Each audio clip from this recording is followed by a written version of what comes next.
Right ప్రపంచ దేశాలపై America అధ్యక్షుడు Trump అడ్డగోలుగా విధించిన సుంకాలకు సుప్రీంకోర్టు అడ్డుకట్ట వేయడంలో భారత సంతతి న్యాయవాది నీల్ కత్యాల్ కీ రోల్ పోషించారు.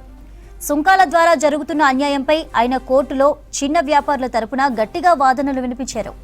ట్రంప్ను తప్పుపడుతూ అమెరికా సుప్రీంకోర్టు ఇచ్చిన చారిత్రాత్మక తీర్పు వెనుక భారతీయ మూలాలున్న న్యాయవాది నీల్ కత్యాల్ కృషి ఎంతో దాగింది.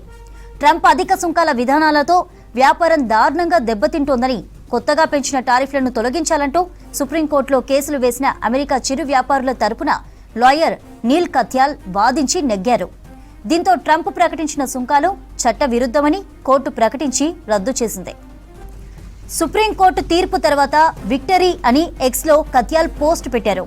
అమెరికాలో ఇదో అసాధారణ ఘటన అని, స్వీయ దిద్దుబాటుకు అవకాశమున్న ఆలోచన వ్యవస్థ మనకు ఉందని నిరూపించిందన్నారు నీల్ కత్యాల్.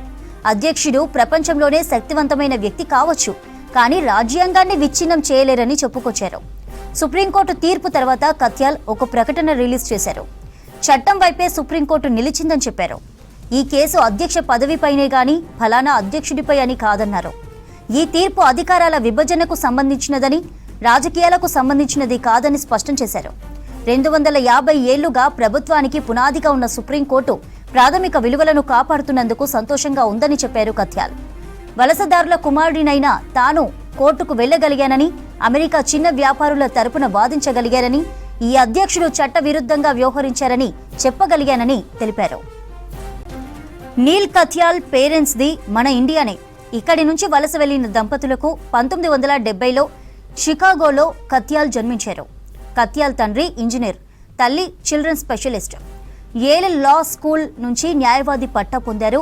ఆ తర్వాత అమెరికా 2వ సర్క్యూట్ అప్పీల్స్ కోర్టు గైరో కాలబ్రెసీ వద్ద, అమెరికా సుప్రీంకోర్టు న్యాయమూర్తి స్టీఫెన్ జీ బ్రేయర్ వద్ద క్లర్క్గా పనిచేశారు.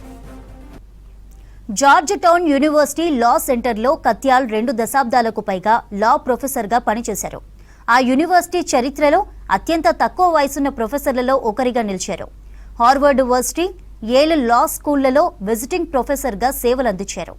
జస్టిస్ డిపార్ట్మెంట్కు చెందిన డిప్యూటీ అటార్నీ జనరల్ కార్యాలయంలో జాతీయ భద్రతా సలహాదారుగా పనిచేశారు.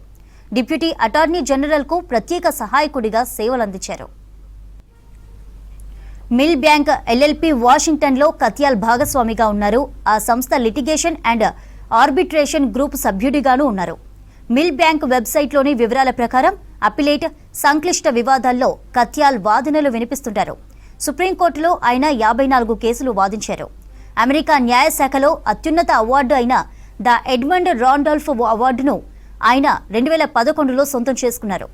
2011 నుంచి 2014 వరకు ఫెడరల్ అపిలేట్ నిబంధనల సలహా కమిటీలో నియమితులయ్యారు.